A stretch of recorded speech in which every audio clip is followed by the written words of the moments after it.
Hello, I'm Nick Offerman, white male translator for Gaslit Nation. To sum up this week's episode, kleptocracy anywhere is kleptocracy everywhere, and this is a transnational crime syndicate masquerading as a government. Thanks for listening. Colonel Vindman said, "Here right matters. Here right matters." Well, let me tell you something. If right doesn't matter, it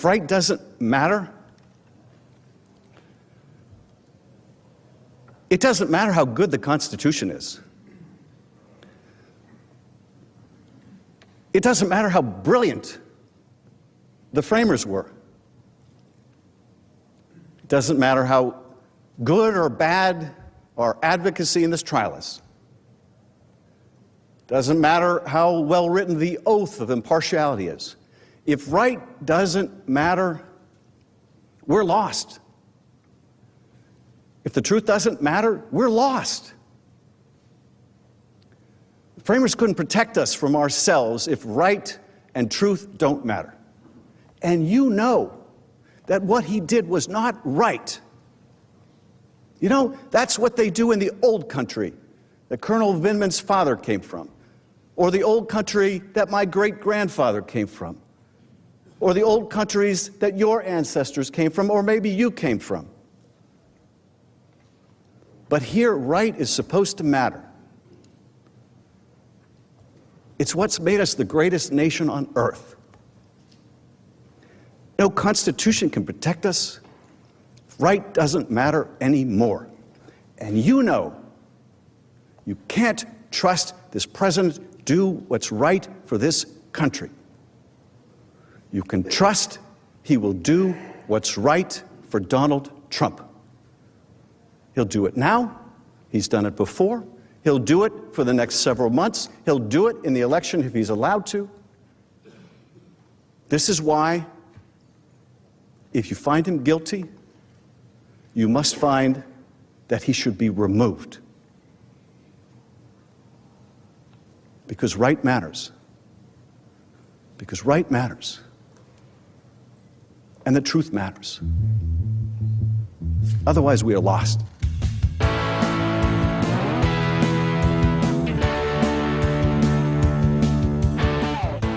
I'm Sarah Kendzior, the author of the best-selling essay collection, The View from Flyover Country, and the upcoming book, Hiding in Plain Sight.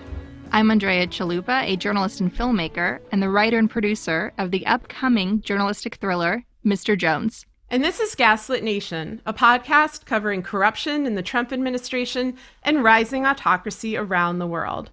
So as you know, Trump was impeached in the House and is now having his trial held in the Senate. People are discussing this trial as a matter of law, but it's really a matter of power. The trial is a loyalty test for Republicans. It's a test of whether they'll openly declare fealty toward a criminal syndicate represented by a team of lawyers who have themselves been accused of crimes. It's a test of whether they will obey their own abusers, because Trump and his goons have threatened a number of Republican representatives as well. According to CBS, Trump recently proclaimed that any GOP senator who votes against him will have their head on a pike. Most of all, it's an attack on institutional integrity, on the institution of law itself. There is no miraculous presentation of evidence that will move the GOP. We know this because Trump himself has openly committed crimes and even confessed to his crimes. The way that Trump gets out of crimes is by declaring them not to be crimes, not by actually proving his innocence. We are living in a kleptocracy, and the Democrats are fighting as if they are still in a democracy. And that means the Democrats are bringing the wrong set of expectations into this fight. For the Democrats, the trial is a struggle against the formalization of the dictatorship to which Trump has always aspired, and it's one that they are waging too late, even though some, like Adam Schiff, are waging it very well. But Americans have lost a lot since November 2016, and much of that loss was due to unwarranted faith in rotting institutions that officials have exhibited. Savior syndrome as they waited for Mueller, and normalcy bias, as they assumed that if the situation were really so dangerous, someone surely would step in and stop it. That someone was supposed to be them. It would be beneficial if both the Democrats' legal team and the American legal analysts who are providing much of the commentary on TV and Twitter were versed at all in how law works in authoritarian states, because that is a far better analog to what we're seeing than any past American impeachment. This trial is abuse as spectacle, an open power struggle that has little to do with the law on paper. This is not how it should be. But in order to prevent the integrity of law from further eroding, people need to recognize that this is, in fact, what it is. Back in 2012, I wrote an essay called "We're Following the Law is Radical," which is in my book, The View from Flyover Country. The essay is about a group of lawyers from Uzbekistan, an authoritarian state in Central Asia, whose insistence that Uzbekistan's officials follow the law was viewed as subversive, the same way that that's happening in the US. I'm going to read 2 paragraphs of this essay to give you a small taste of what law means in a dictatorship. Uzbek legal language implies that justice is an arbitrary construct. In layman's terms, a defense attorney is an oklovchi, literally a whitener, and a prosecutor is a korolovchi, or darkener. Uzbek lawyers whiten or darken the aibdor, a term which means the defendant but literally translates as the guilty one. Justice is reduced to theatrics and spin, fodder for jokes and sarcasm. The grim practices of Uzbekistan's legal system underline this fact. One Uzbek former state official, when I asked him to define guilt, told me to look up suspicious, because he said, and I quote, "In reality, suspicious is the same as guilty." He went on to write, "Uzbekistan is one of many states in Central Asia where the rule of law has eroded. This is not to say that these states are unstable. The cruel irony of illegality in Central Asia is that it is a stabilizing force. In Uzbekistan, corruption at the state level is so pervasive that contesting state crimes is extremely difficult. Corruption at the local level is so rampant that it has led to apathy among citizens who are often unaware of their rights. But the existence of those rights raises an interesting question. What if people retained their faith in law after they lost their faith in government? What if citizens took the law at its word?" And so that's the set of expectations that Americans need to have now. They should assume that corrupt officials will not follow the law, but they must insist endlessly that they do. Keep your expectations high, even if you assume they will not be met. There is a tightrope to walk between clear-eyed realism and cynicism, just as there is one between hope and blind faith. If you study authoritarian states, you will learn how to walk this fine line. Yeah, I mean, this is what wannabe authoritarianism looks like. It's the same playbook across history, across regions. It's just power for power's sake. And a great illustration of that in terms of the Republicans' brazen hypocrisy was presented in the Senate chamber by Representative Jerry Nadler of New York. And I might say the same thing of then House Manager Lindsey Graham, who in President Clinton's trial flatly rejected the notion that impeachable offenses are limited to violations of established law. Here is what he said. What's a high crime? How about if an important person hurts somebody of low means? It's not very scholarly, but I think it's the truth. I think that's what they meant by high crimes. Doesn't even have to be a crime. It's just when you start using your office and you're acting in a way that hurts people, you've committed a high crime. There are many reasons why high crimes and misdemeanors are not and cannot be limited to violations of the criminal code. We address them at length in the briefs we have filed and the report of the House Judiciary Committee respecting these articles of impeachment.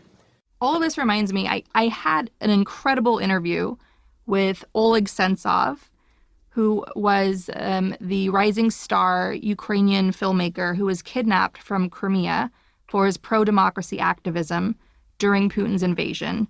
And he was kidnapped by Russian forces and taken to Russia, put on a show trial, an actual show trial, and given 20 or so years in a Siberian prison where he was essentially sent to die. And there was a massive outcry, especially among leading filmmakers around the world, demanding his freedom. And amazingly, he finally was freed in a major prisoner swap between Russia and Ukraine.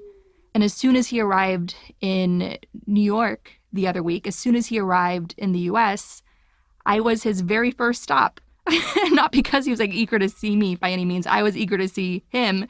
So I asked a wonderful friend of mine at PEN America, the organization that's done some of the bravest work in demanding his release, if I could chat with him for Gaslit Nation. And we'll be playing that interview soon.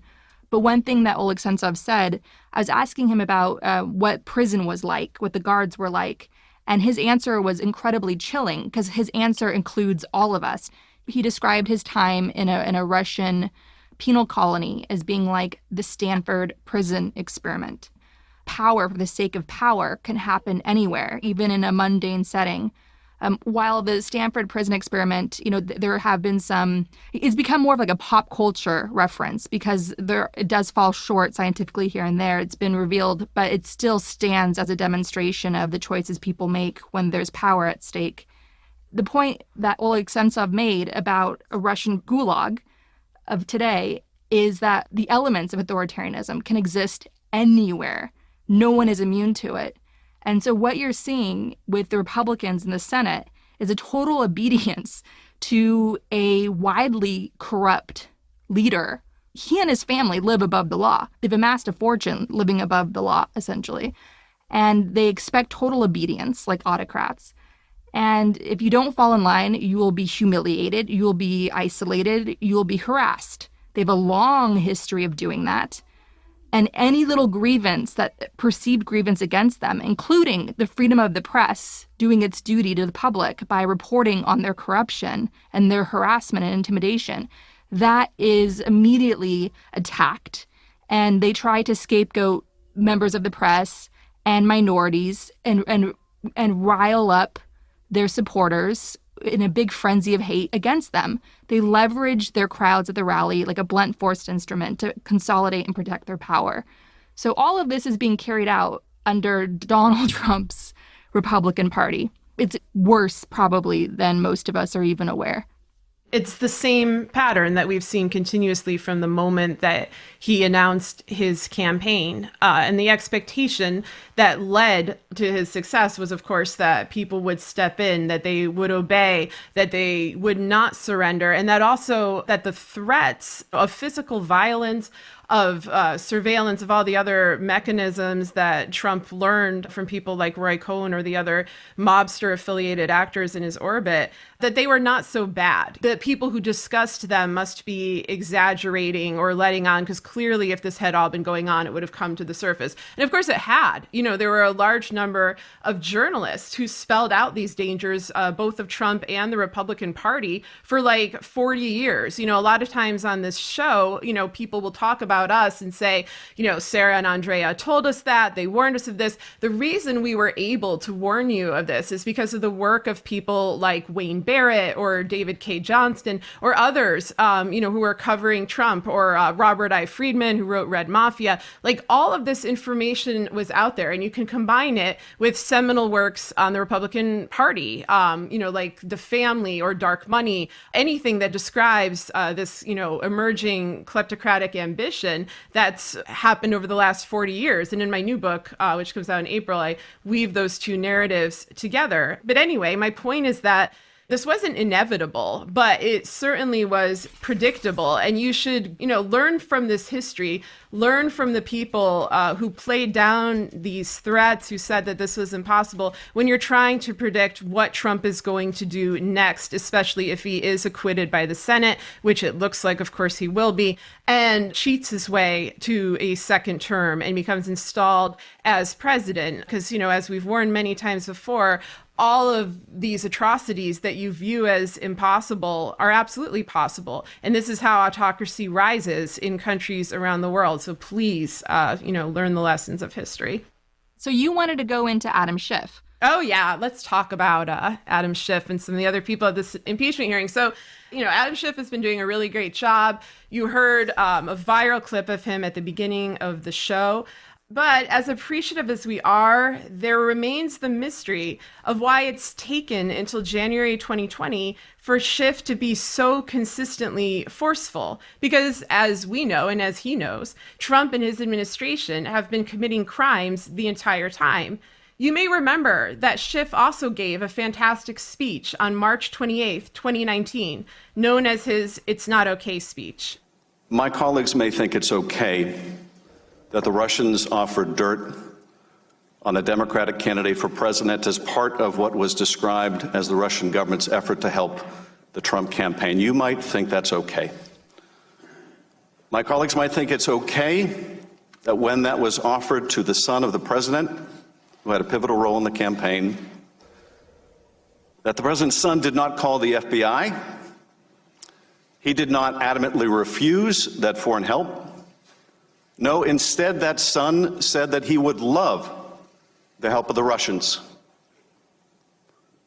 You might think it's okay that he took that meeting.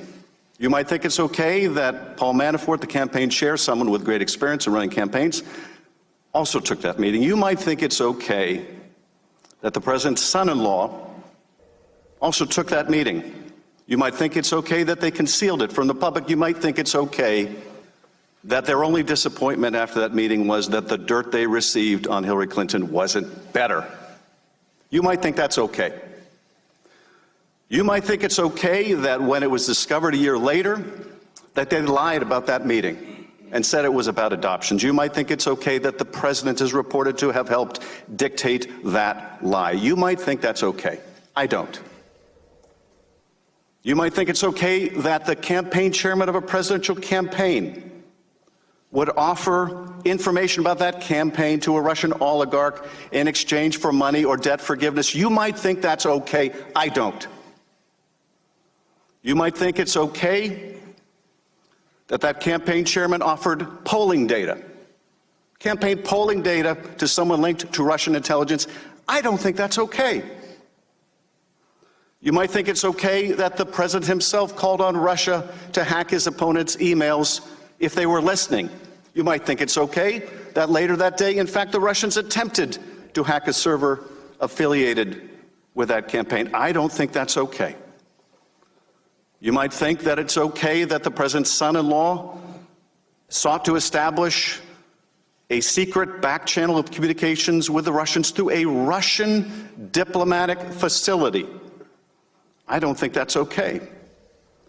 You might think it's okay that an associate of the president made direct contact with the GRU through Guccifer II and WikiLeaks and is considered a hostile intelligence agency. You might think that it's okay a senior campaign official was instructed to reach that associate and find out what that hostile intelligence agency had to say in terms of dirt on his opponent. You might think it's okay that the National Security Advisor designate secretly conferred with a Russian ambassador about undermining U.S. sanctions, and you might think it's okay he lied about it to the FBI. You might say that's all okay. You might say that's just what you need to do to win. But I don't think it's okay. I think it's immoral. I think it's unethical. I think it's unpatriotic, and yes, I think it's corrupt. And so once again, you hear from Adam Schiff a very forthright, passionate plea for accountability. But after that March 2019 speech, the calls for impeachment, which is to say the calls for the highest form of accountability, stopped, including from Schiff himself. The Democrats' wavering on impeachment was both baffling and terrifying, because we understood what would happen if the Democrats did not leverage the power of the House quickly and decisively. This was always a situation in which time was the enemy. And in March, Schiff certainly seemed to grasp the urgency of the crisis, as well as the depth of criminality at play. But after that March speech, Schiff was like a shell of himself, wanly appearing on television to say he was no longer sure about whether to take decisive action. There are a lot of possible reasons for this change. The influence of Nancy Pelosi, the failure of Mueller, and of course, there are the threats.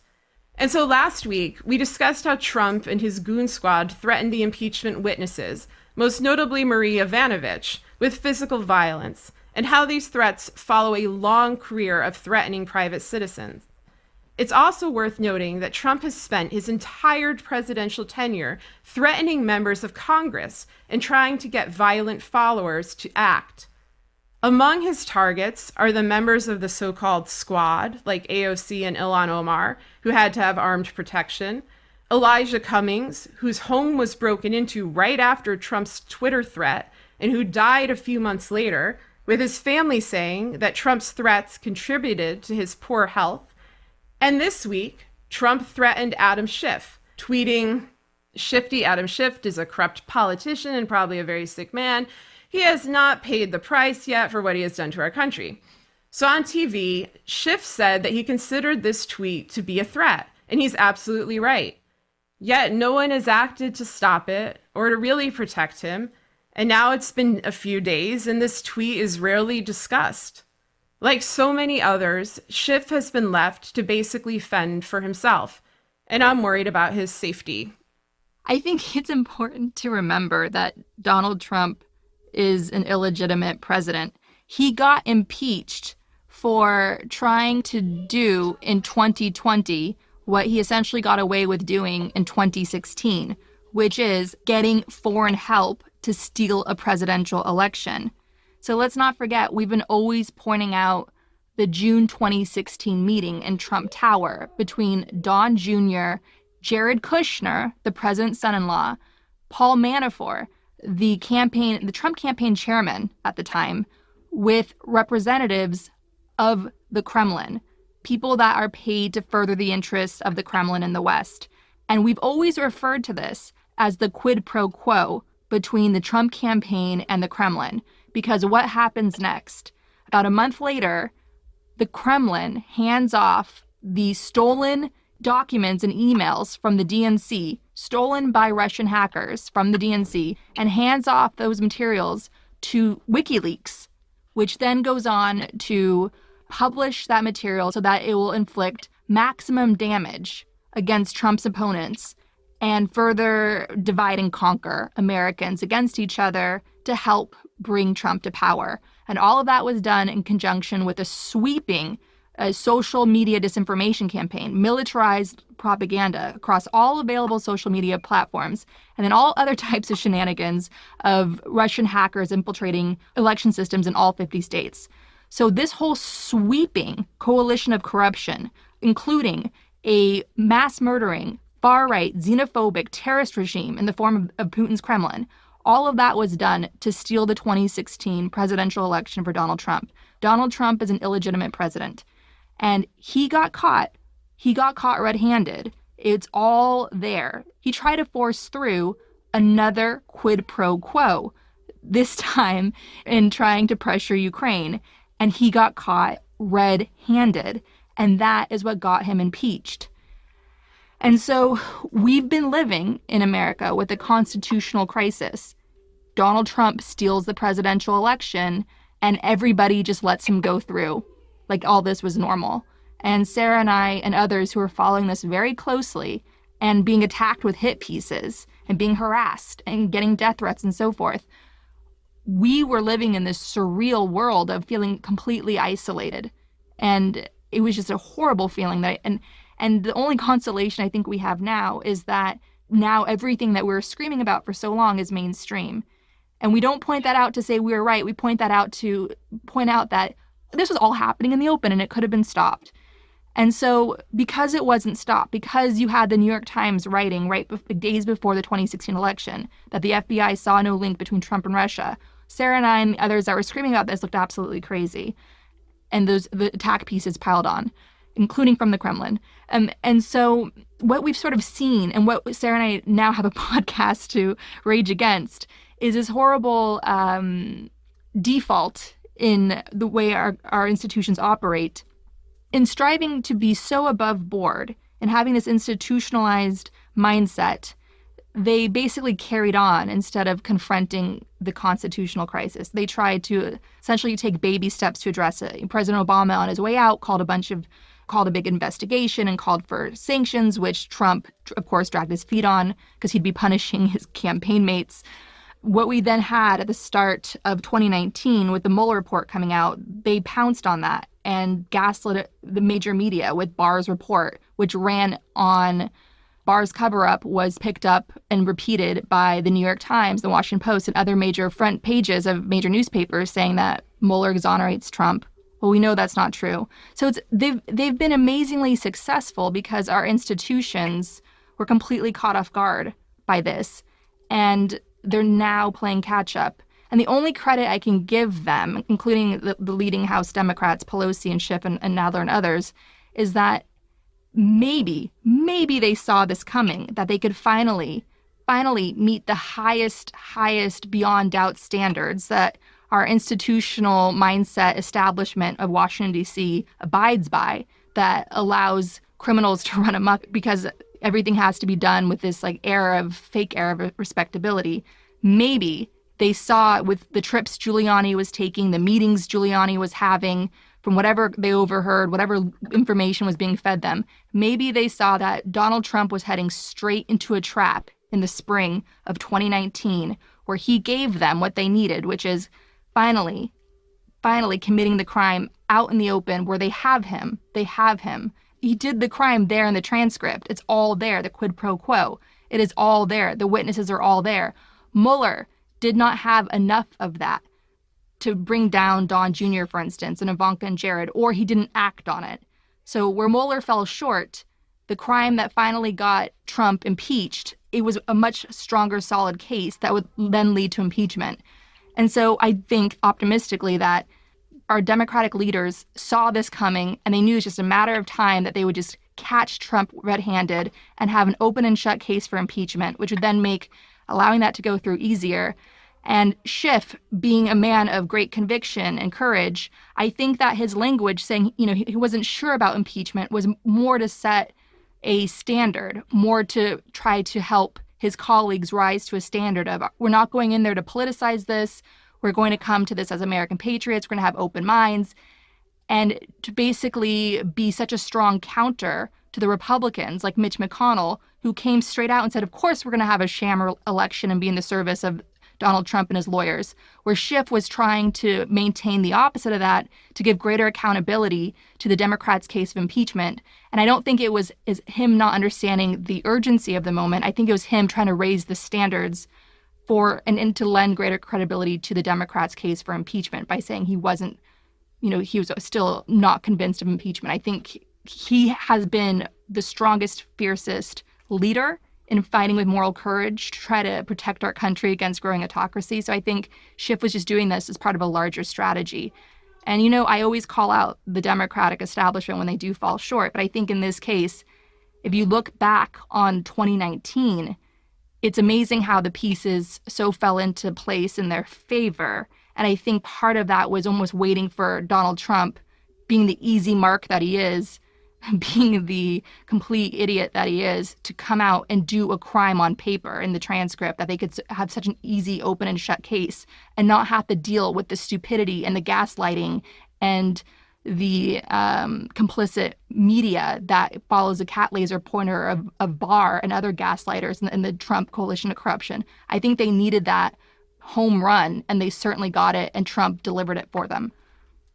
I think that is true, that this is a clear-cut crime. But, as you mentioned before, there is an array of clear-cut crimes that preceded it that they didn't act on. For example, the Trump Tower meeting, or firing Comey in the spring of 2017 and then confessing on television that he fired Comey because Comey was looking into his Russian crimes. And then, on top of that, you have emoluments, abuse of pardon power, abuse of migrants at the border. I think you're right that Pelosi and Schiff might have been trying to, as you said, give credibility to their case, but credibility to whom? Because I think most Americans see all this with open eyes. Most Americans know that he's committing crimes because they're watching him confess to crimes. They're watching other members of this administration flagrantly break the law, lie pathologically, do things that if any normal person did them, they would be immediately thrown into prison. They've watched this endless abuse. And that's why we already had,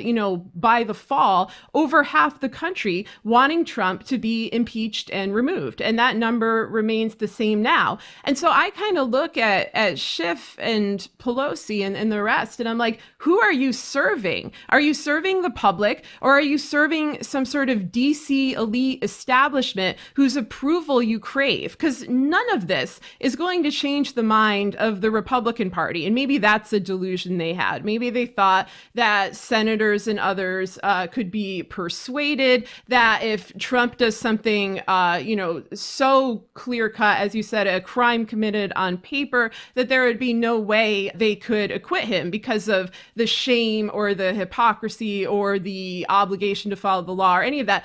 All of that is out the window, and it's been out the window a long time. And maybe if you're in that environment, if you are in that cesspool of DC, removed from everyday life, maybe you don't think so much about what effect that abuse of power has on everyday Americans. And maybe you don't know it. Maybe you become inured to it. You get used to lobbyists. You get used to dark money. You get used to constant corruption. And so this just seems like another level. So you need to push your case even harder, make it even more dramatic. But my God, the opposite approach is what was needed. It needed to be cut off before it got this big. As we've both noted many times, it needed to be cut off in 2016 when we still had an institutional apparatus that was capable of cutting out this level of corruption. Now it is so much harder when you have agencies purged, whether it's the Russian mafia specialists in the FBI or the State Department, which is just Pompeo's little apparatus, or most importantly, the courts, the court system, especially the Supreme Court. And I'd like to talk about John Roberts, but did you have anything you wanted to add in on that? The Democrats couldn't really do much when Comey was fired because they weren't in control of the House or the Senate. Oh yeah, no, that's definitely true. I think to repeat a point we always make on this show, when Comey was fired and when all the other things started happening and it was very clear that there was no other Trump, there would be no Trump pivot, it was more the intelligence community, is largely the FBI and the DOJ and their normalcy bias and their mistaken belief that our institutions would save us, when it was our institutions that underestimated the Kremlin's threat in ushering in Donald Trump's victory in 2016. And so if you examine how Trump stole the 2016 presidential election with the Kremlin's help, what you're really examining is probably the greatest intelligence failure in world history. And of course, the DOJ and the FBI, whose job it was to keep us safe, they don't want to talk about how they messed up across the board. And so as a result, they put their faith in institutionalists like Rod Rosenstein and Mueller. And those guys essentially kept their heads down so they wouldn't get chopped off. And Mueller, to his credit, did far more in his investigation. Rosenstein played ball with Barr, and he showed his colors as a conservative, a staunch conservative in the pocket of the Republicans' decades-long coalition of corruption that has been deepening corruption here in America. So really, when we talk about the Kremlin stealing the 2016 election with Donald Trump, we're talking about a historic intelligence failure. And that's really who should have been saving us, the FBI.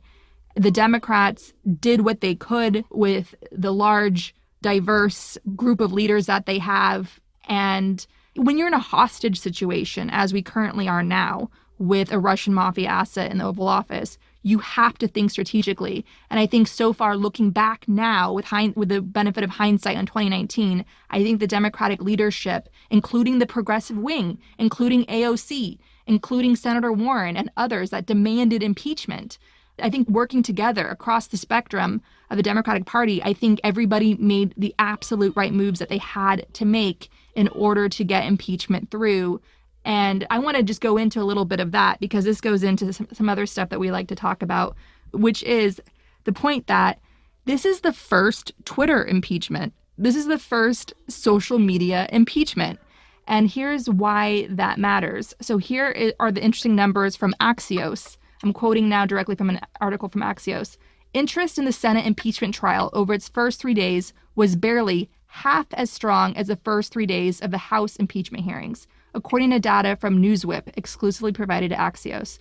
The big picture. That was by design. By blocking Democratic attempts to subpoena new documents, the Republican-controlled Senate made sure no dramatic new information would surface during the first few days of the trial and made it easier for Americans to tune out. So by the numbers, you had stories about impeachment during the first 3 days of the House impeachment hearings resulted in 32.5 million interactions on social media. That is extraordinary. And that goes through a point that Sarah and I have always been driving home, which is people love true crime shows. People love this stuff. So in the hands of the House, they turned the impeachment hearings into compelling true crime drama, taking on a corrupt Russian mafia asset that's stolen the White House from us. And that paid off in massive viewership, so to speak, on social media. So to try to counter that, Lindsey Graham, Mitch McConnell, and the rest of these Trump slaves, what they did was try to make impeachment as boring as possible and as short and unexciting as possible in the Senate, keep it nice and short and quiet. And so you saw a big ratings decline, and especially because people know that it's going to be a sham trial anyway, because they said that. They told us it was going to be a sham trial. That's directly from Mitch McConnell.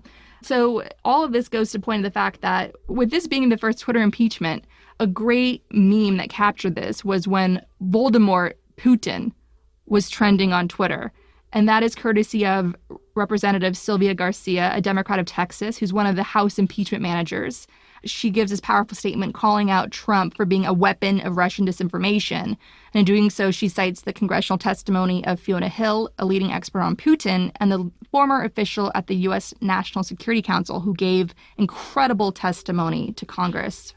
But what's really funny is that Twitter went crazy when they thought that she said Voldemort Putin. But really, if you listen to the clip, she's saying Volodymyr, which is the Ukrainian version of Vladimir. So it's even a bigger troll by using the Ukrainian version of Vladimir Putin's name and not the Russian version. I mean, that would probably incense Putin more than being called Voldemort. So she probably saw Zelensky's name all around and accidentally used it in reference to Volodymyr Putin. So we'll play that clip. So to be really, really clear, there is no real dispute that Russia, not Ukraine, attacked our elections. But it's not just that there is no evidence to support this conspiracy theory. It's more dangerous than that. Because where did this theory come from? You guessed it, the Russians. Russia, Russian President Vladimir Putin and Russian intelligence services perpetuated this false, debunked conspiracy theory. Now remember, there is no dispute among the intelligence community that Russia attacked our 2016 election. The Senate's own Intelligence Committee published a report telling us that as well. So it's no surprise that Russia wants to blame somebody else. In fact, President Trump even said that. President Putin is the one who told him it was Ukraine who interfered in our elections. In short, this theory that the Russians are promoting to interfere yet again in our democratic process and deflect blame from their own attacks against us. But what is so dangerous is that President Trump is helping them perpetuate this. Our own president is helping our adversary attack our processes and to help his own reelection. Dr. Hill, an expert on these matters, explains it in more detail as to why this is very concerning. Let's watch. This relates to the second thing I want to communicate. Based on questions and statements I have heard, some of you on this committee appear to believe that Russia and its security services did not conduct a campaign against our country, and that perhaps, somehow, for some reason, Ukraine did. This is a fictional narrative that has been perpetrated and propagated by the Russian security services themselves. The unfortunate truth is that Russia was the foreign power that systematically attacked our democratic institutions in 2016. This is the public conclusion of our intelligence agencies, confirmed in bipartisan congressional reports. It is beyond dispute, even if some of the underlying details must remain classified. The impact of the successful 2016 Russian campaign remains evident today. Our nation is being torn apart. Truth is questioned. Our highly professional and expert career foreign service is being undermined. US support for Ukraine, which continues to face armed Russian aggression, has been politicized. The Russian government's goal is to weaken our country, to diminish America's global role, and to neutralize a perceived US threat to Russian interests. Their goal is to weaken our country, to diminish America's global role, and to neutralize a perceived U.S. threat to Russian interests. That's why it's so dangerous. The name of the game of all of this, it's not just about the Republican coalition of corruption getting away with crimes. This is about the Republican coalition of corruption getting away with crimes so they can commit more crimes. For instance, they need Paul Manafort to be pardoned and free so he can continue being an operative for the Kremlin and rake in blood money, furthering the interests of Putin's government in the West, which he did, getting paid $10 million a year from his Kremlin handler, Oleg Deripaska, a Russian oligarch close to Putin, who made his fortune winning the aluminum wars in Russia, which was a mafia street fight with an actual body count. Putin needs his operative, Paul Manafort, free, and the Republican Party needs to get away with this so they can hold on to power and continue stealing elections and continue raking in their blood money from the American terrorist organization, the NRA, which is part of the coalition of corruption that stole the 2016 election for Donald Trump. Remember, you had Kremlin agents pollinating this coalition through the NRA, through their useful idiots, and so forth. And plus, another reason why specifically I keep going back to the example of Manafort and why he needs specifically to be freed is because Giuliani sucks at his job. Parnas and Igor were caught. These guys are all amateurs compared to Manafort. Like, Manafort's probably watching this from prison going insane. So this whole entire Ukraine conspiracy theory that the Kremlin fed Trump, that Trump and his coalition of corruption keeps repeating, that entire Ukrainian conspiracy theory is driven to not just hurt Joe Biden in the 2020 election, to not just make Hunter Biden suddenly a household name that everyone knows, thinking that he's this corrupt figure. Meanwhile, Ivanka and Jared are making over $100 million serving in the White House, serving their own interests in the White House. This whole Ukrainian conspiracy theory saying that Ukraine meddled in the 2016 election, not Russia, that is done so Manafort looks innocent. So people like my sister that called out Manafort based on publicly available information that anybody could have used to call out Manafort but didn't, that's done to make her look guilty because she's Ukrainian American, and that's, and therefore a Ukrainian Illuminati. And the same with Sergei Leshchenko, a brilliant Ukrainian investigative journalist who also outed Manafort by exposing the black ledger showing massive, millions of dollars of payments from Yanukovych to Manafort, Putin's puppet in Ukraine, and which finally did the trick, pushing him off the campaign, even though Manafort never really left. Because Manafort is still in the background, helping devise all this strategy to help them win. They need Manafort to be free because he's really, really good at what he does. He's really good at making it rain blood money for all of them. That's it. It's like they want to get away with crime so they can all commit more crimes and stay in power. Yeah, absolutely. They need the institutions to be bulldozed. They need them to be purely apparati of criminality that they can use themselves. The courts are always a bulwark against an aspiring autocracy, and we've watched them fall, not completely, but to a large degree over the last 3 years. And we're seeing that yet again in this shit show of a trial in which Supreme Court Justice John Roberts has been sitting there like window dressing for the defenestration of democracy. For some reason, certain pundits expect Roberts to be the impeachment savior, or at least to honor the law, but he has no interest in honoring the law, at least as it pertains to preserving American democracy. Roberts is part of the coalition of corruption that wants to destroy our democracy as we know it. And he's already made that clear through his prior rulings on voting rights, and made clear yet again in a new Supreme Court ruling on Monday, where the court ruled that immigrants now have to pass a wealth test in order to get into America. So this new law is designed to screen out green card applicants seen at being as risk of being, quote, public charges. And it goes against everything this country and the Statue of Liberty have stood for, which is not surprising given that Stephen Miller and his fellow white supremacist lackeys in the White House have literally condemned the Statue of Liberty.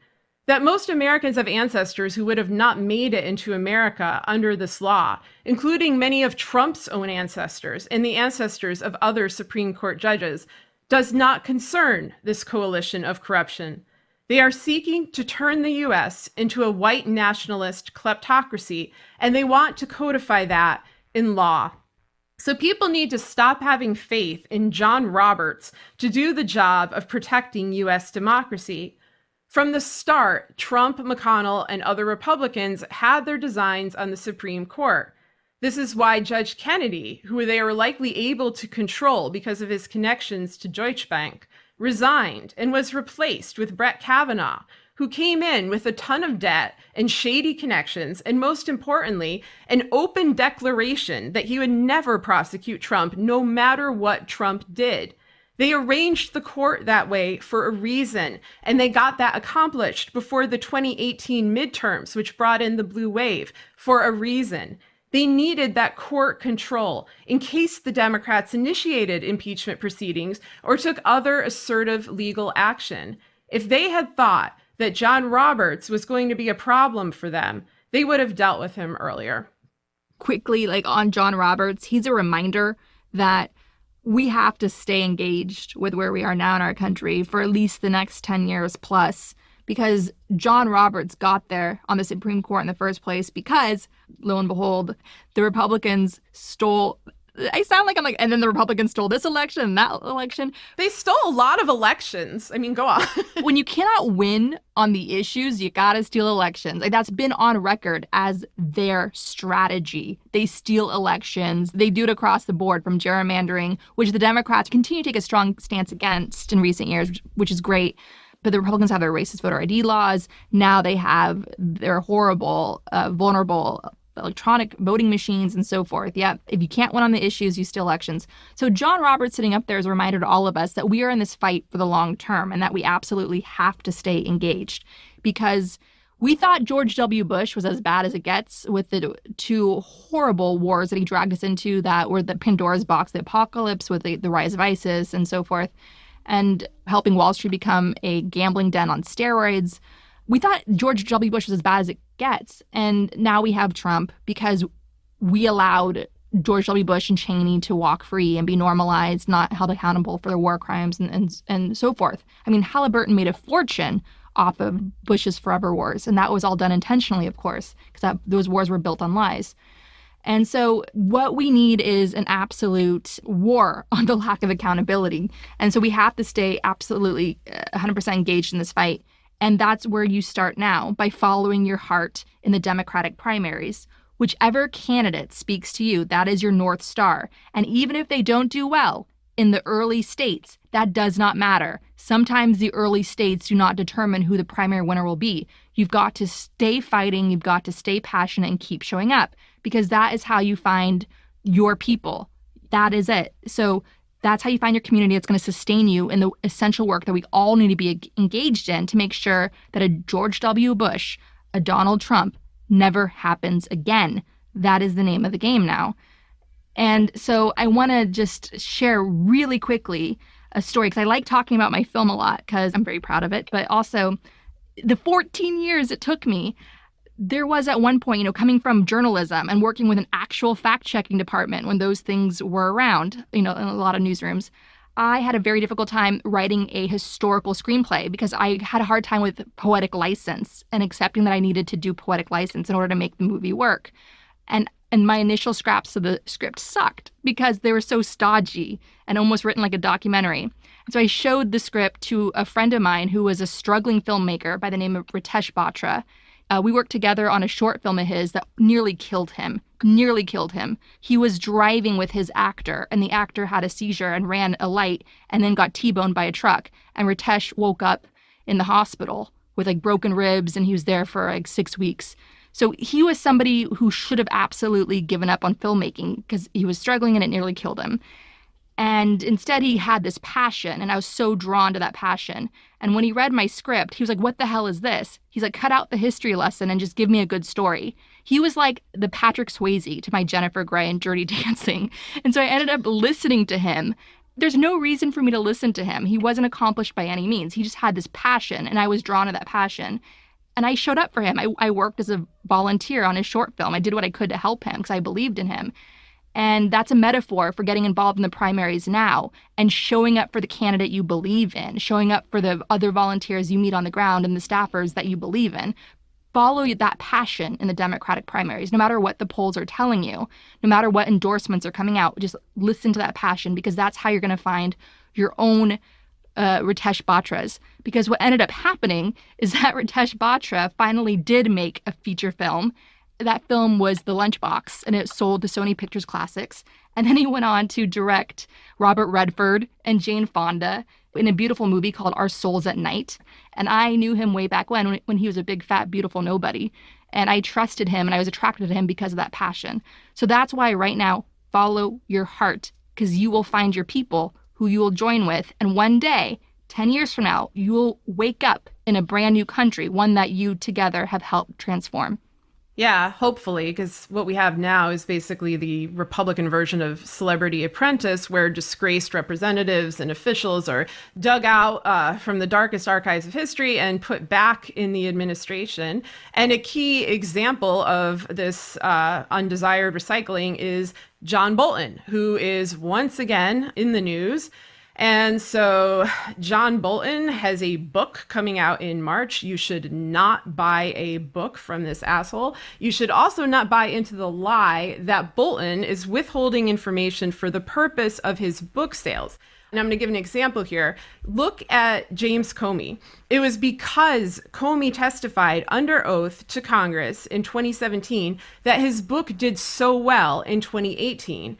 Now, you know that Andre and I can't stand Comey, but he did do a good job at that early hearing, and it proved that if you give honest testimony, it will help your popularity with the American book buying public.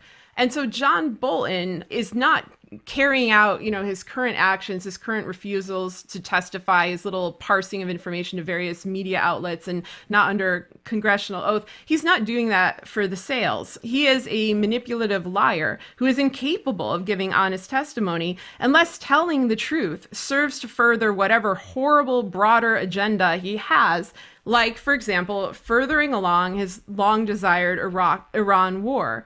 There is nothing that stopped Bolton from speaking out in August or since August. He has ignored House subpoenas and said he'd consider speaking to the GOP-dominated Senate, who still won't call him. Now, we're supposed to believe that Trump is deeply shaken up by Bolton's book manuscript, but honestly, this whole situation seems contrived. As I said on the last episode of Gaslit Nation, when the Trump administration can't cover up crime with scandal, their next move is to cover up a big crime with a smaller crime. This was the tactic we saw in past books, like Michael Wolff's fake tell-all in 2018, which hid Trump's autocratic consolidation under a veneer of chaos. Bolton may be doing more of the same in his book, and he may have been genuinely opposed to Trump's actions in Ukraine, the alleged drug deal, but it's hard to believe that his sincerity runs that deep because, after all, Trump was a known Russian asset when Bolton signed on to be his advisor. You can tell a lot about a person based on what they're willing to do for a book deal, the people they're willing to hurt. People are cashing in on the pain of others. And don't forget that. These are blood money books. And so with that said, with not normalizing any of this, including the book by Dr. Strange Mustache, we're going to turn to a example of moral courage, the Polish journalist Marian Turski, who survived the Holocaust. And he spoke just the other day at the 75th anniversary of the liberation of Auschwitz bringing together world leaders, including far-right autocrat Orban, the president of Hungary, who's in the audience, who desperately needed to hear this. The people propping Orban up need to hear this, including the Trumpian Polish government, which has been attacking the rights of minorities, including LGBT people. So this is a very powerful statement by a Holocaust survivor, which this shouldn't be what Holocaust survivors are doing today. They should not have to be reminding us of not repeating history. We should be far from this moment in time. We should not be this close to the edge of the cliff. But unfortunately, a third of the world still lives in authoritarianism, and that virus is spreading. Some good news, some light in the darkness. We do have to count these moments of progress because they do matter. In the audience was also Volodymyr Zelensky, the Jewish president of Ukraine. And I point that out that he's Jewish because it didn't matter. In a country like Ukraine, his religion did not matter. And that shows a great amount of progress. Ukraine suffered some of the greatest casualties of World War II and the interwar period. It was part of what historian Tim Snyder calls the Bloodlands. And now it has a Jewish president, which I think, along with other efforts that the Ukrainian government has made in recent years, has gone to a long way of healing with the Jewish community and the history there. Of course, there's always more to be done, but we have to count the progress where it is. And then, of course, in the U.S., we have Bernie Sanders, who could be the next president, and no one's making a big deal about the fact that he's Jewish, thank God. So these are signs of hope. Sarah and I grew up in an America where you had to be a white male with a Ken doll haircut and 2.5 kids and be straight and have a wife that looked like a Barbie doll. Like that was, if that's what you look like, that was a big box that you checked for whether you were presidential or not. And it's a huge relief that here in the U.S., we had a diverse Democratic primary, and hopefully that continues. And we have to fight for that to continue because representation, visibility, equality, of course, is what is going to protect us against actual authoritarianism. And as an important reminder of that, here is Marianne Tursky reminding us, calling on us to refuse to be indifferent. Do not be indifferent when you see lies, historical lies. Do not be indifferent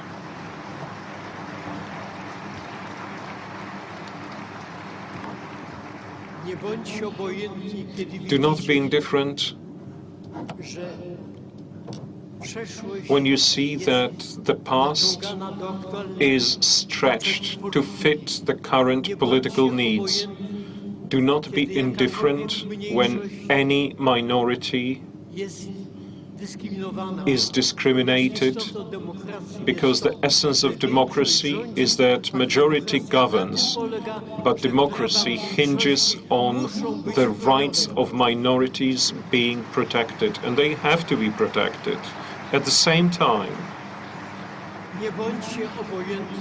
do not be indifferent when any power or government infringes all the social compacts that are there, that are already extant. And keep the commandments. 11th, thou shalt not be indifferent. Because if you are, you won't even notice when your heirs will suddenly see an Auschwitz falling down, dropping down from the skies straight on them.